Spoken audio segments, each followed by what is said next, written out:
What's up, Mavs? We got another great newscast for you this week, but first up, we got a fall play announcement. Hey Mavs! As you guys know, Fall Play Day is going to be this weekend, and we're going to have 3 performances online and in person at River City Community Center. But since school got shut down, our rehearsals and our show got postponed as well. Over quarantine, we've been meeting on Google Meet every day, and we've been trying to prepare the show to make it as amazing as it can be for our audience. Our new date is the weekend of December 4th through 6th, and we hope to see you there. We're going to have online and in-person options. Right now, in person is just for immediate family, but I hope to see you there online if you're just a friend wanting to see the show. We've been working so hard on the show, and we hope to see tons of people there, online and in person, supporting it. Up next, we go to Eli about the shoebox program.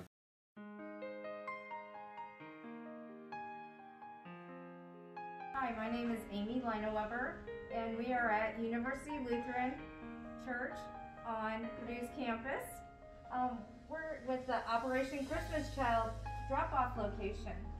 This is a program that was started by Franklin Graham in 1993, and since then, millions and millions of children have received the shoebox gifts. In the shoebox gifts, you can put school supplies, paper, pencils, that kind of stuff. You can also put in hygiene items like soap sacks and washcloths, things to clean up with. The party to get the boxes, and the kids are overjoyed. Many of the things that we take for granted, like a toothbrush or a bar of soap that is our own, we take for granted here, and there it's a big deal because they're sharing a toothbrush with maybe 10 or 20 other children, which sounds really gross to us, but you know, that's how it is. If you'd like to see some of these impact stories, you can go to Samaritan's Purse and go to their Operation Christmas Child website, and you can see some of the impact that a little shoebox, just a little shoebox, can have on somebody's entire life. Wow, that was really interesting. Next up, we have another segment of Cooking with Andy. Hello, welcome back to our MavTV. Today we are making carrot cake cupcakes. Let's get to it. Eventually, go! Woo! First we're going to add the oil and the sugar together in a large mixing bowl. Would you like to pour? Yeah, okay. What, 1 1/4? 1 1/4. Yeah, I'm too tall for this. And we're gonna let this mix for a good while. So we're gonna sift all of our dry ingredients into this bowl, which is over here.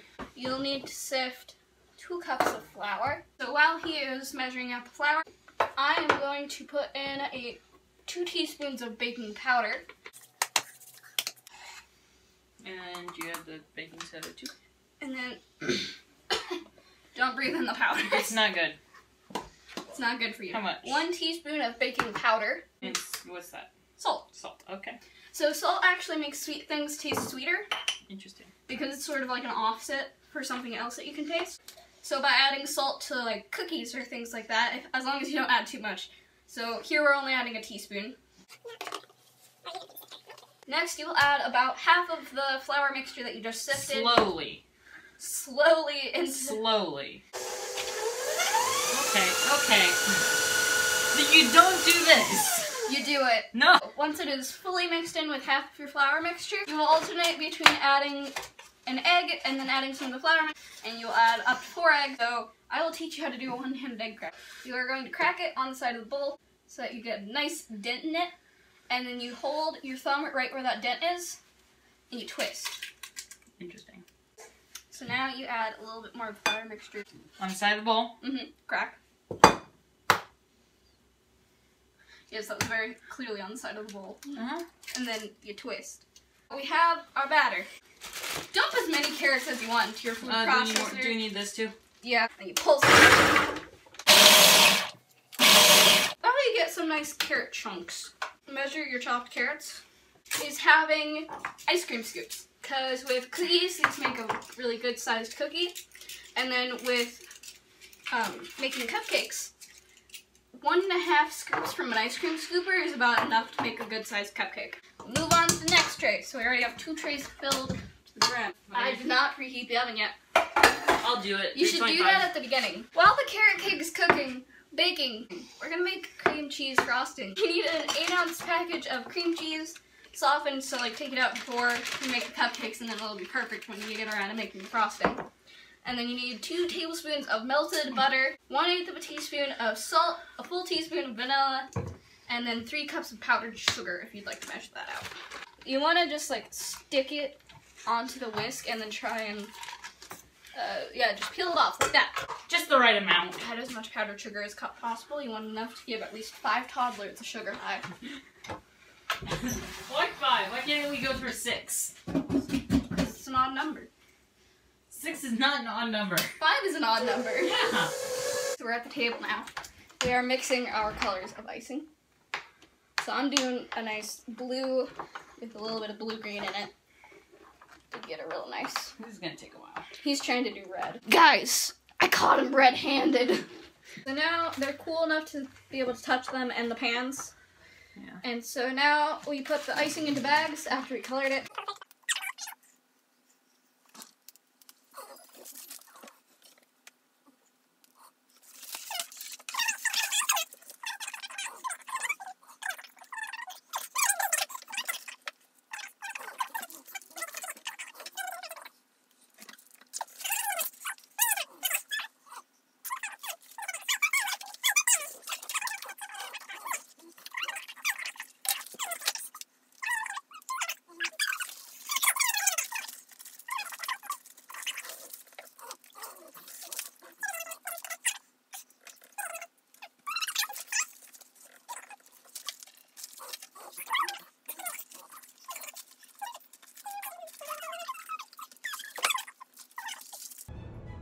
Absolutely amazing taste and another great treat.